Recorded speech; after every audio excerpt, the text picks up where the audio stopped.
हरियाणा में गठबंधन के और कितने दिन बचे हैं? जी हां, सवाल ये है जो बार बार उठ रहा है, गठबंधन अब कितने दिन चलेगा? क्या गठबंधन की आखिरी डोर बची है? ये सारे सवाल उठने तब ज्यादा जरूरी हो गए जब बीजेपी के निर्दलीय विधायकों के साथ मुलाकात और मंथन के दौर देखने को मिले और बीजेपी के कई नेता गठबंधन की जरूरत ना होने की बात पहले ही कह चुके हैं। देखिए,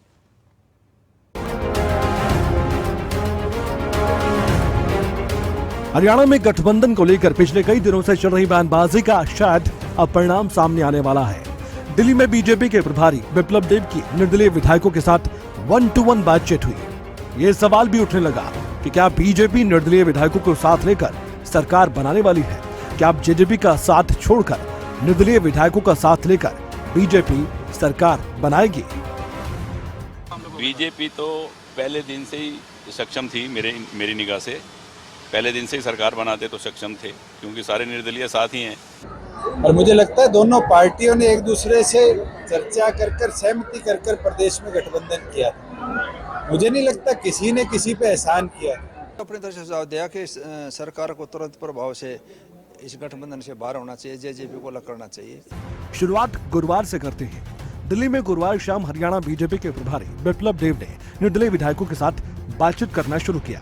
इसके बाद से हरियाणा में सियासी हलचल बढ़ गई। निर्दलीय विधायक राकेश दौलताबाद, सोमबीर सांगवान, रणधीर गोलन और धर्मपाल गोंदर, इन सब से बीजेपी के प्रदेश प्रभारी ने बातचीत की। इसके बाद से ही चर्चाएं शुरू हो गई कि क्या बीजेपी निर्दलीय विधायकों के साथ अब सरकार बनाएगी? क्या जेजेपी का साथ बीजेपी छोड़ देगी?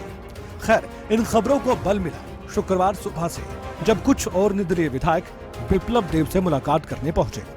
दिल्ली में हरियाणा बीजेपी के प्रभारी बिप्लब देब ने विधायकों से मुलाकात की। गोपाल कांडा भी इसी लिस्ट में शामिल थे। कुछ घंटे चली इस मुलाकात के बाद जब गोपाल कांडा बाहर आए तो उन्होंने कुछ ऐसा बयान दिया जिसके बाद सियासी हलचल एक कदम और आगे बढ़ गई। गोपाल कांडा ने बड़ा बयान देते हुए कहा था कि सभी निर्दलीय विधायक पूरी तरह से बीजेपी के साथ हैं। जेजेपी के समर्थन के बिना भी सरकार चल सकती है। बीजेपी तो पहले दिन से ही सक्षम थी, मेरी निगाह से पहले दिन से ही सरकार बनाते तो सक्षम थे, क्योंकि सारे निर्दलीय साथ ही हैं। आपको भी मालूम है और मुझे भी मालूम है कि सब सपोर्ट कर रहे हैं भारतीय जनता पार्टी की। तो बाकी तो इन्होंने डिसीजन लेना है अपना, बीजेपी ने, और कि पहले भी हुआ है, आपको पता है, ठीक है ना। और अब भी कोई ऐसी बात नहीं है कि कभी भी चाहेंगे भारतीय जनता पार्टी की सरकार हरियाणा में बिल्कुल चल सकती है, इसमें कोई दो राय नहीं। वहीं गोपाल कांडा के इस बयान पर दिग्विजय चौटाला ने जब खबरें अभी तक से बातचीत की तो उन्होंने कहा कि गोपाल कांडा की कोई हैसियत नहीं है। इन समय सर जो गठबंधन को लेकर सवाल उठ रहे हैं, लोगों के बीच चर्चा का विषय बना हुआ है। हम जानना चाहते हैं दिग्विजय चौटाला इस पर क्या कहते हैं, क्या बेबाकी से बोलते हैं? सवाल किसने उठाया है? गोपाल कांडा की क्या हैसियत है जो वो सवाल उठाए? उधर निर्दलीय विधायक से भी खबरें अभी तक ने खास बातचीत की। निर्दलीय विधायक सोमबीर सांगवान ने तो ये तक कह डाला कि बीजेपी को जेजेपी का साथ छोड़ देना चाहिए, ये जनता की आवाज है।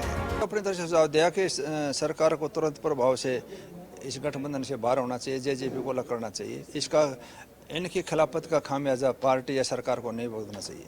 जेजेपी की ऐसी क्या खिलाफत है जिसका खामियाजा बीजेपी को भुगतना पड़ सकता है, जो आप कह रहे हैं? ऐसा है कि लोगों ने बीजेपी के खिलाफ उनको वोट दिया था, उन्हीं के वोट से एमएलए बने थे, और फिर सरकार का समर्थन करने के बाद उनसे लोगों में नाराजगी है कि हमारे साथ धोखा हो गया, और हरियाणा का आदमी धोखे को बर्दाश्त नहीं कर सकता, इसलिए उन्होंने जो है वो खिलाफत है।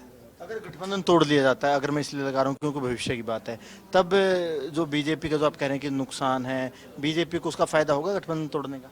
मैं ये कहता हूँ गठबंधन आज टूट जाए तो आज 25% लोग साथ जुड़ेंगे बीजेपी के, उसका फायदा मिलेगा गारंटी के साथ। जब आपने इतनी बड़ी सलाह प्रभारी साहब को दे दी तो प्रभारी साहब का क्या रिएक्शन था? प्रभारी साहब क्या बोले? अब वो तो प्रभारी जी ने देखना है, संगठन ने देखना है, सरकार ने देखना है, वो क्या स्टेप उठाते हैं वो तो उन पर डिपेंड करता है। हम अपनी सलाह दे सकते हैं, उन्होंने हमारे को बुलाया।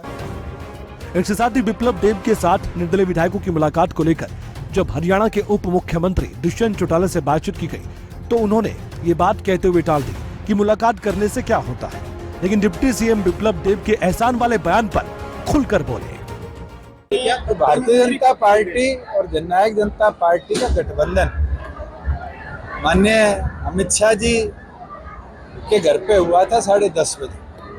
और मुझे लगता है दोनों पार्टियों ने एक दूसरे से चर्चा कर सहमति कर प्रदेश में गठबंधन किया था। मुझे नहीं लगता किसी ने किसी पे एहसान किया। प्रदेश कैसे समृद्ध होकर प्रगति के पथ पर चले, इस विजन के साथ दोनों पार्टियों ने मिलकर प्रदेश में सरकार चलाई। गठबंधन को लेकर शुरू हुई सियासत अब शायद अंतिम दौर में पहुंच गई है, लेकिन इसका अंत क्या होगा यह अभी तक कुछ साफ नहीं है। लेकिन देखते रहिए आगे होता है क्या।